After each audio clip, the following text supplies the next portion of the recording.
La dermatitis atópica o la piel atópica es un problema de salud que está cada vez más extendido. Un problema de salud al que la medicina oficial, la convencional, no ha dado todavía una respuesta. Se barajan diferentes factores, diferentes causas, pero tiene a los médicos despistados. Es cierto que en Occidente va en aumento y sobre todo afecta a la población infantil.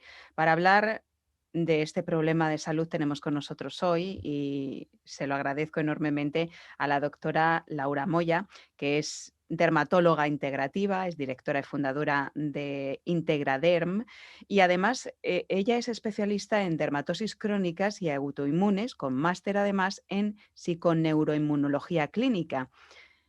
Y a menudo, esta es una de las patologías, podríamos decir, que trata en consulta. Así que, Laura, bienvenida a Vida Armónica de nuevo, encantada de recibirte. Gracias, Mónica. Un placer estar aquí con vosotros otra vez y compartir este ratito. ¿A qué tanto por ciento de la población afecta? Porque, bueno, yo he visto por ahí que a un 10, pero que en niños es mucho más, ¿no? Porque es un problema que se puede manifestar desde bebé. Eso es, sí, desde a partir de los 2 meses de vida es cuando suele empezar a expresarse esta enfermedad que es muy frecuente en la población. Yo te diría que es una de las patologías crónicas de piel que veo con más frecuencia en consulta. Además, durante toda esta crisis se han visto muchas reagudizaciones. Las prevalencias de la dermatitis atópica oscilan entre un 15 y un 30% en la población infantil. Hay cierta variabilidad ahí. También hay pacientes que debutan con dermatitis atópica en la edad adulta, pero bueno, la mayoría de ellos han tenido ya alguna expresión de lo que llamamos condición atópica en la infancia. A lo mejor ha habido un periodo de remisión largo y posteriormente en la edad adulta, coincidiendo con eso, etapas de estrés emocional importantes, suele reaparecer, ¿no? Ujú. Se reactiva. ¿Cómo se manifiesta? Porque podemos confundir, ¿no? Cualquier hipersensibilidad en la piel o cualquier problema menor con una dermatitis atópica. Yo veo que muchos médicos dicen, no, eso es piel atópica. Pero, ¿qué es realmente una piel atópica? ¿Cómo se manifiesta? ¿Qué síntomas tiene? Claro, es que tiene una variabilidad en la expresión bastante grande, por eso a veces la dificultad, y es cierto que como la prevalencia es tan alta, es como muy fácil decir, no, si te picas porque tienes piel atópica. No es verdad, el picor es un síntoma muy frecuente en dermatología y se asocia a distintos tipos de patología.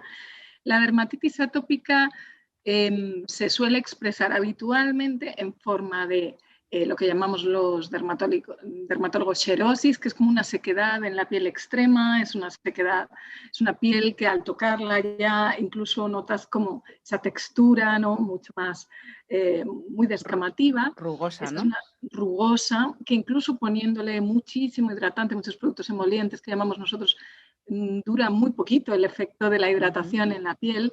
Son pieles que además tienen tendencia a picar y a ser muy reactivas. Ahora te contaré por qué, ¿no? Pero son barreras cutáneas que tienen cierto déficit en su capacidad de retener, así para que lo entendáis, grasa y de algún modo están constantemente expuestas a agresiones externas y reaccionan de forma mucho más exagerada al contacto con irritantes, factores ambientales como la polución, etcétera. Entonces, esa expresión puede ir desde simplemente sequedad y picor a ya avanzar, dando lugar a la aparición de lo que llamamos eczemas. Eczema y dermatitis son sinónimos en dermatología y básicamente habla de inflamación localizada en la piel que se expresa en forma de rojez, escamas y picor. Entonces, esos eczemas son los típicos rosetones con los que aparecen las mamás en las consultas o los papás.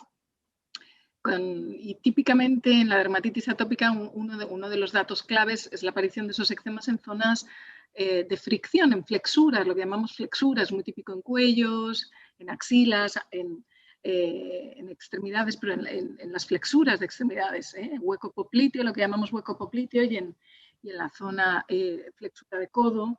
Son zonas que además de la fricción suelen haber un componente de sudoración, de hiperhidrosis, que también puede reactivar la dermatitis.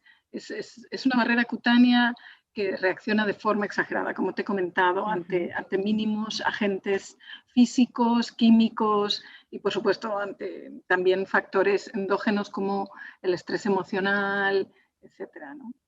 Esas son las principales formas de expresión. Luego hay otras formas de expresión menores, como lo que llamamos a pequeñas alteraciones en las uñas, lo que llamamos queratosis pilar, que es algo muy conocido en la población, porque son pequeños puntitos que aparecen en los brazos, puntitos como hiperqueratósicos, muy rasposos al tacto, que aparecen típicamente en brazos y en muslos, también en cara. Esas son expresiones ya menores de la dermatitis, pero también nos pueden orientar hacia que se trata de un paciente atópico. ¿Y cuáles pueden ser las causas de esta dermatitis? Sé que, bueno, desde alimentación ambientales, pero no está muy claro, ¿no? Mm. Bueno, es una patología muy compleja, donde confluyen, como en casi todas las patologías inflamatorias crónicas, Mónica, muchos factores. Atribuir a un solo factor la aparición de una enfermedad tan compleja es simplificar y además te vas a quedar siempre corto. Hay una base genética siempre, porque en todos nosotros hay un código genético que nos va a condicionar en cuanto a nuestra predisposición a sufrir enfermedades. Y luego hay varios factores ambientales y también factores endógenos que van a influir en su aparición. Uno de ellos, sin duda, es todo lo que llaman factor ambiental, ¿vale? El vivir en zonas con un nivel de polución alta o con un porcentaje de humedad bajo, por eso es una patología que se asocia típicamente a ambientes secos, ¿no? Ambientes secos, eso va a ser un factor desencadenante importante. Otro factor tiene mucho que ver con el tipo de productos tópicos que utilizamos. Por ejemplo, los atópicos toleran mal los jabones habituales. Ni siquiera tiene por qué ser un jabón muy irritante, pero los jabones habituales ya pueden generar una sequedad, ¿vale? Una xerosis adicional y una tendencia a la reactividad. Por eso ellos suelen usar jabones especiales que llamamos sin detergente o aceites de ducha especiales. Esos son dos de los factores más importantes, pero luego hay otros factores endógenos que llamamos que también influyen de forma fundamental y que tienen que ver sobre todo en el adulto, quizás más que en el niño, aunque en niños ya de edad escolar también se ve el estrés como un factor desencadenante importante, pero el estrés emocional también afecta de forma fundamental a la aparición de brotes. ¿Vale? En bebés y en niños ya más en edad más infantil, pues por ejemplo también tiene mucho que ver, se está últimamente hablando de la relación de la microbiota cutánea y la microbiota intestinal, Sí.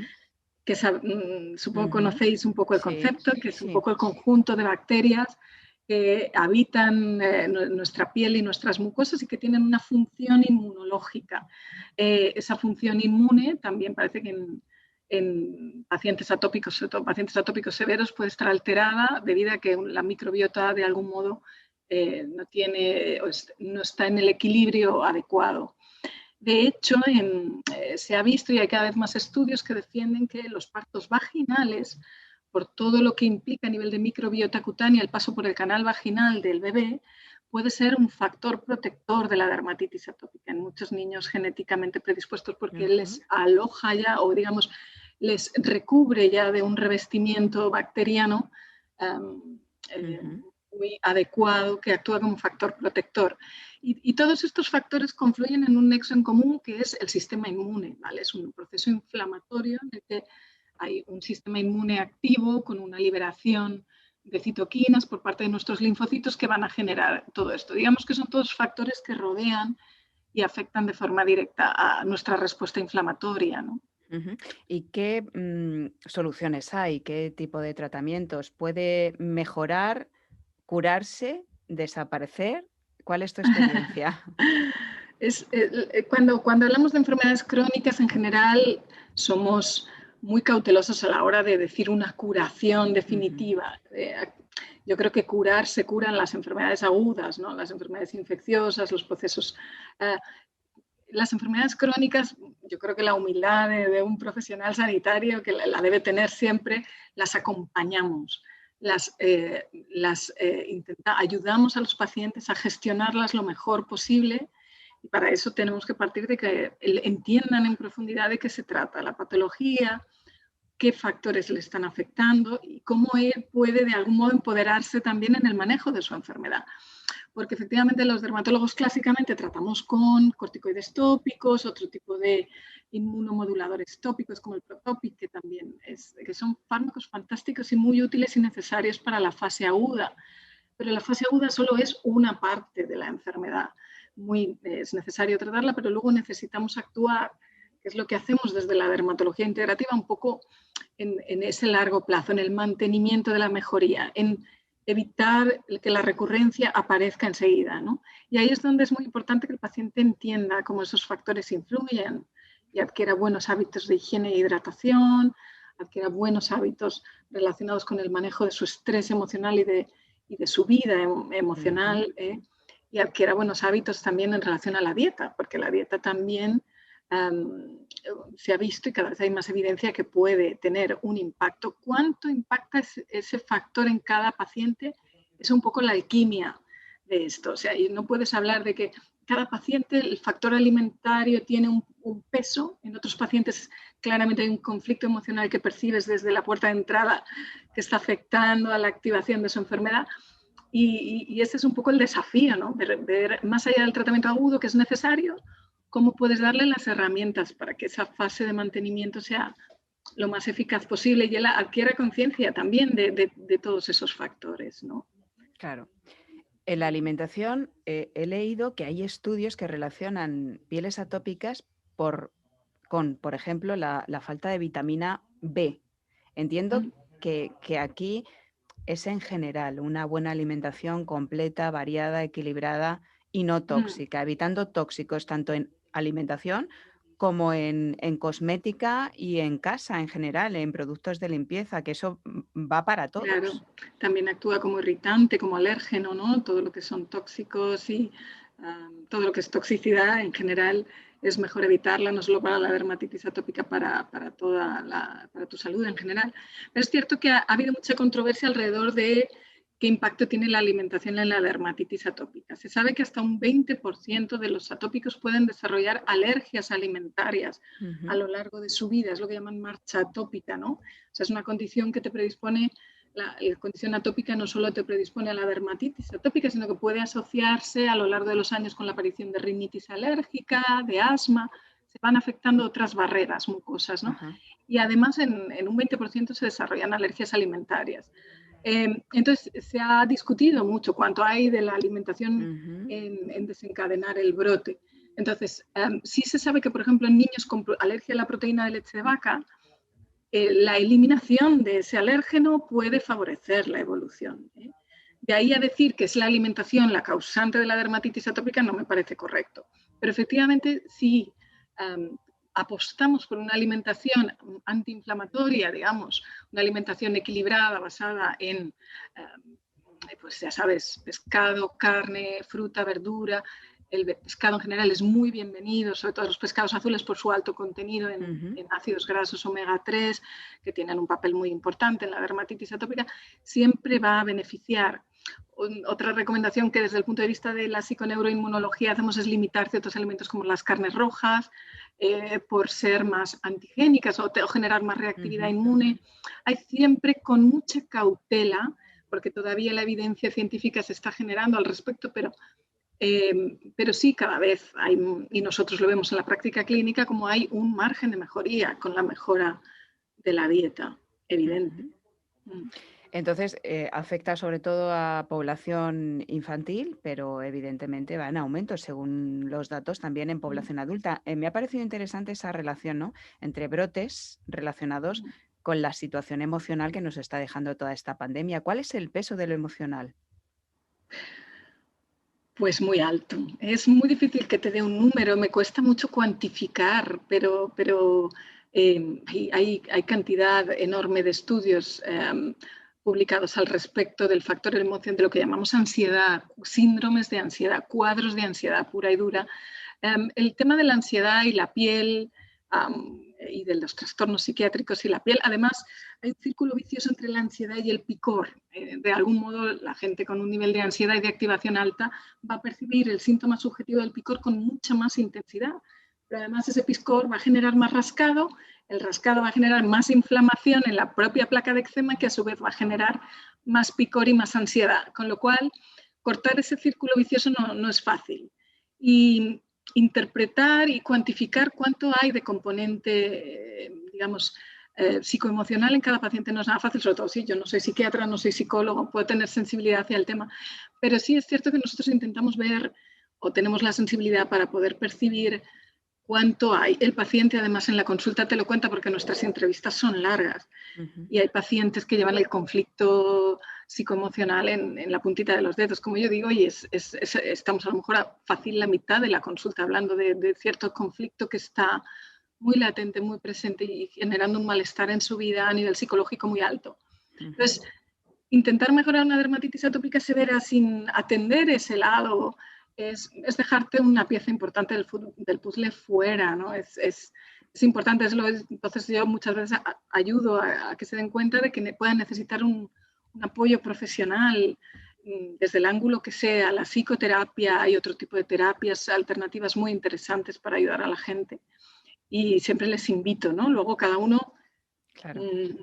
Toma sus decisiones. Esa es la aportación valiosa que hace la medicina integrativa, que Sí. integra todo lo que puede servir, en este caso, si hay que atacar con fármacos, hay que atacar con fármacos, entre comillas, para que baje el brote de esa dermatitis atópica. Y luego el sobrellevar ese problema durante toda la vida está muy relacionado con el estilo de vida e integrar cosas que nos pueden beneficiar para equilibrar desde todos los puntos de vista. La salud es física, mental, emocional y bueno, ahí está el componente espiritual del que nosotros también hablamos mucho aquí en Vida Armónica. Por supuesto. Integraderm, ¿cómo podemos ponernos en contacto con la doctora Laura Moya, dermatóloga integrativa? Sí, bueno, pues yo tengo mi propia página web donde hay un formulario de contacto que es www.integraderm.com. Ahí pueden contactarme, también sale el número de teléfono y sale también el correo. Mi correo electrónico es integradermdoctora@gmail.com y el teléfono, dame un segundito que Sí, te lo paso enseguida. integradermdoctora, lo Uh-huh. repito yo, Sí, @gmail.com y ahora vamos a dar el teléfono. sí, el teléfono, perdóname que lo estoy Nada, mirando aquí, es 648 sí, 54 73 31. bien. Hago consulta presencial en Elche, en Alicante, donde estoy actualmente viviendo, y también consulta online. La verdad es que me contacta gente desde distintos puntos de España y bueno, está funcionando muy bien también. Me alegro mucho. 648-547331. La doctora Laura Moya, especialista en dermatología integrativa. Y hemos dicho fundadora de Integrader y durante muchos años has estudiado las dermatosis crónicas y autoinmunes y importante, la psiconeuroinmunología clínica te da una visión también muy global y muy conjunta, además de la experiencia profesional que ya atesoras. Gracias por dejarnos esta información con la que aprendemos muchísimo. Es muy interesante y seguramente que Sí, a muchas personas les ayuda a comprender lo que sí, les está pasando o a sus seres queridos. eso es un placer estar con vosotros, Mónica. La verdad es que es muy bonito poder compartir con la gente el conocimiento y ayudarles a entender. Creo que una de las cosas que a menudo la gente siente que le falta es información asequible para ellos, para poder entender solo esa información, solo la palabra ya genera una sanación, ¿no? O una cura de como mínimo un 15 o un 20%. ¿No?